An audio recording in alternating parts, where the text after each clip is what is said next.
Paano makita ang deleted contacts or phone number gamit ang Facebook account? Kung may na-delete ka na contact sa iyong cellphone, o di kaya kung gusto mong malaman kung sino ang nakasave na phone numbers ng iyong partner, at kahit nakadelete pa ito, ay pwede mo itong makita. Ang gagawin mo lang ay buksan ang kanyang Facebook account at doon mo kikita lahat ng nakasave at na-delete na phone number. Kung gusto mong malaman, panoorin mo ang video na to. Pero bago ang lahat, kung gusto mong ganitong video, ay huwag mo kong kalimutang i-follow para updated ka sa mga bago kong video. Una, punta tayo ng Facebook apps. Then, kung nasa Facebook na tayo, dito sa may upper right side, yung may tatlong linya, pindutin lang to.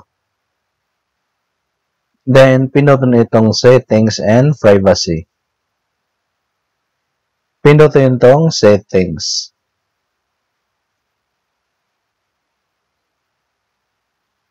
Under sa Account Center, pindutin lang itong See More in Account Center. Under sa Account Settings, pindutin lang itong Your Information and Permissions.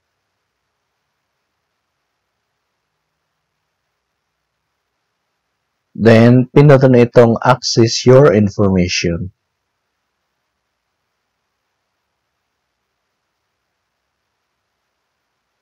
Under sa See More Recent Activity, pindutin itong Personal Information. Then, scroll up. Under sa Your Address Box, contact information that you added for friends and other people, pindutin lang to.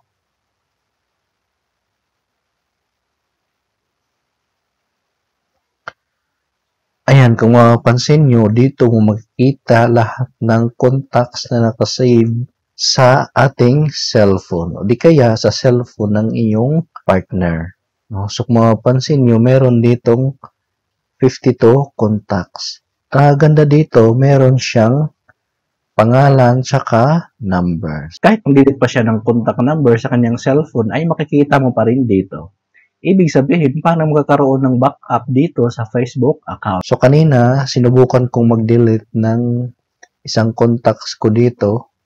Ang nangyari, andito pa rin yung contacts na to. So, ibig sabihin, hindi siya madidelete dito sa Facebook. So, doon lang madidelete sa cellphone. Kung may partner ka at gusto mong malaman kung sino nakasave na number sa kanyang cellphone, ay dito mo siya makikita. Ang gagawin mo lang ay open mo kanyang Facebook account at pumunta ka sa settings at dito mo makikita ang pangalan at number.